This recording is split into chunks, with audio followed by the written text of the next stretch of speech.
if we're coming back from the other topic, I think I'm much more a businessman. I'm much more a liberal politics. I'm not so much a theoretical professor for international monetary systems.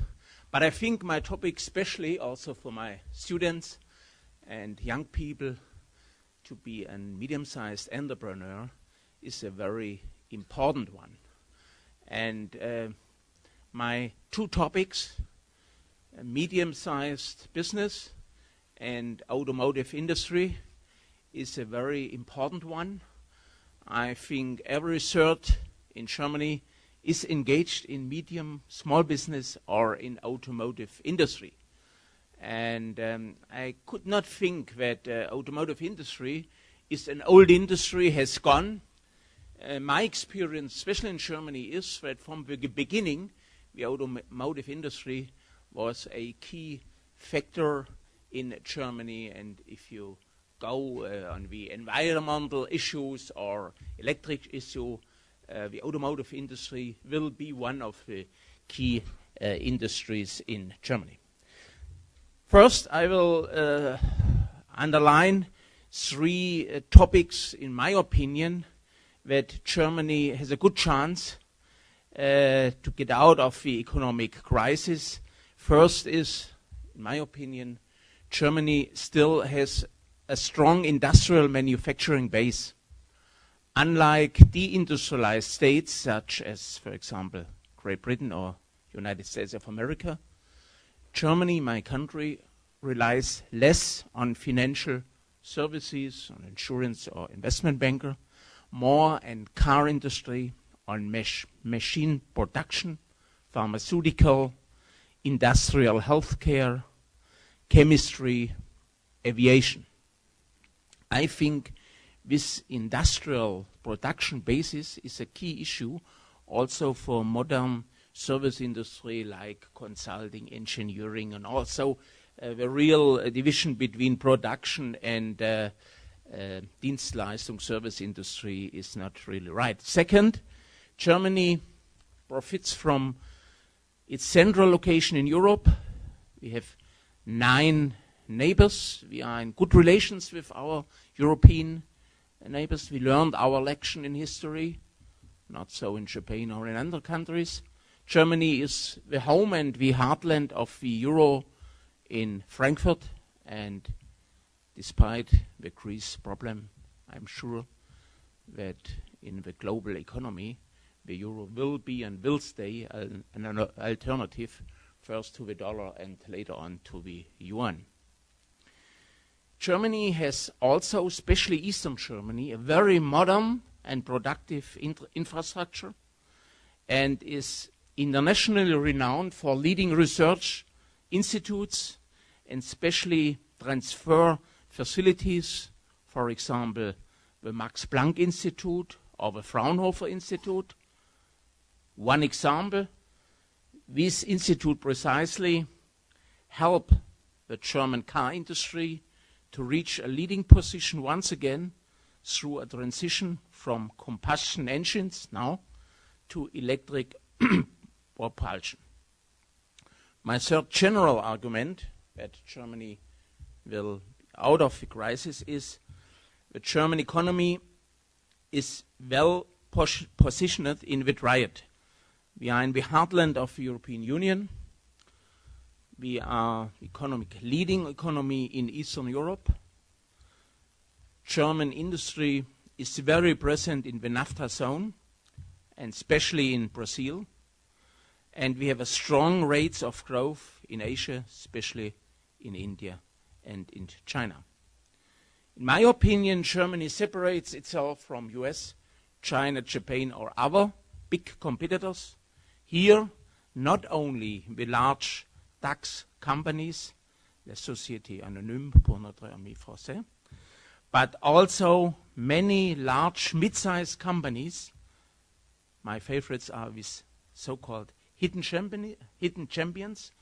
These are production industry, 1 to 5,000 people.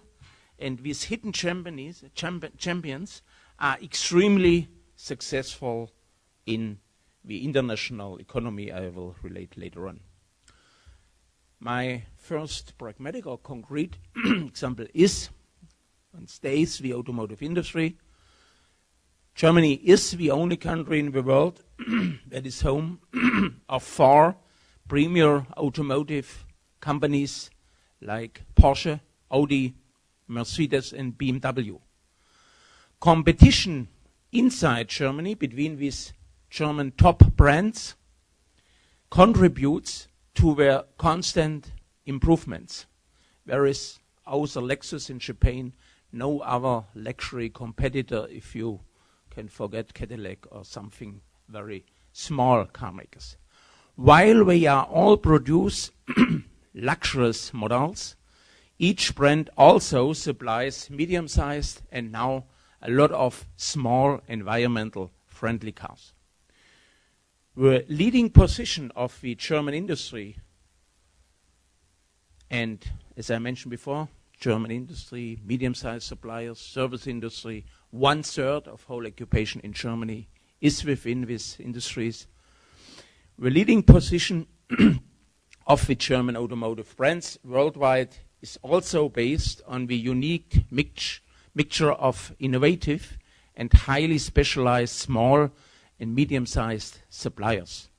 They are, in my opinion, the real true source of value and possess a particularly motivating business culture, which I will refer later because for your team, cultural improvement is very important. One of the most impressive examples is in these times the cooperation of German medium-sized suppliers with the Indian automotive manufacturer Tata to produce a very cheap but reliable car for 4 persons, the so-called Nano, only for 1,500 euros in Europe. Unbelievable, which will soon be on the markets of developing and newly industrial countries. The secret of this success is that Indian engineers working for German hidden champions in India have developed country-specific technologies which were when combined with German quality and process know-how.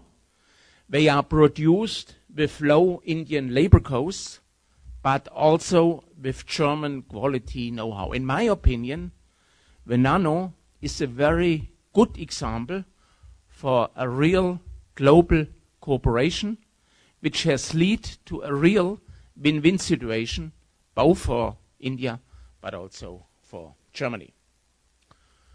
My second example is the German middle-class business.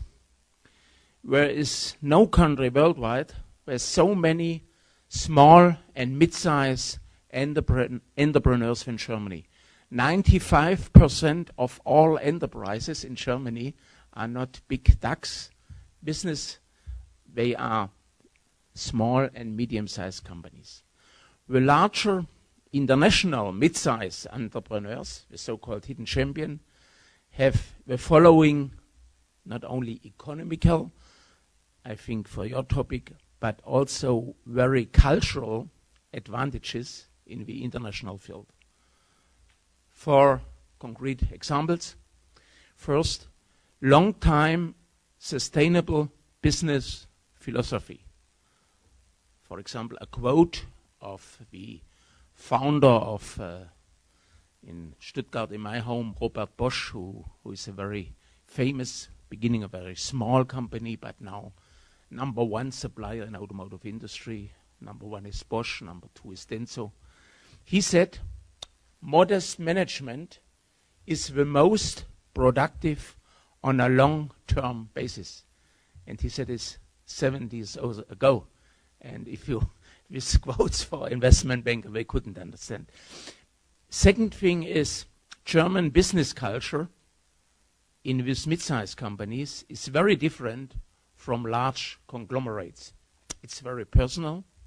It's very motivating for the individual, and it's also enriching. Also a quote of a people who is working in such a company. He said, if you do your occupation gladly, you don't have to work. Third point is these companies have a extreme customer proximity, customer satisfaction. Quote of an entrepreneur, a big entrepreneur, an old entrepreneur of 70 years old. I know almost even with my small customers all over the world personally, and I visit him all year once. Fourth, this medium-sized company have for a long time, in my opinion, a real and rich global focus. Also, one quote, I expect my employees to be real ambassadors, culturally curious, and not only turnover maximizers. I think with 4 examples, with short description of my favorites, the so-called business culture in the hidden champions, shows that also, or rather in particular, in the international sense, cultural sensibility remains a highly important point in the debate concerning globalization, which unfortunately is not recognized enough by politics and science. Thank you very much for my short and pragmatic speech. And if there are some questions, I will try it, and some people could help if these are very special teams. Thank you much.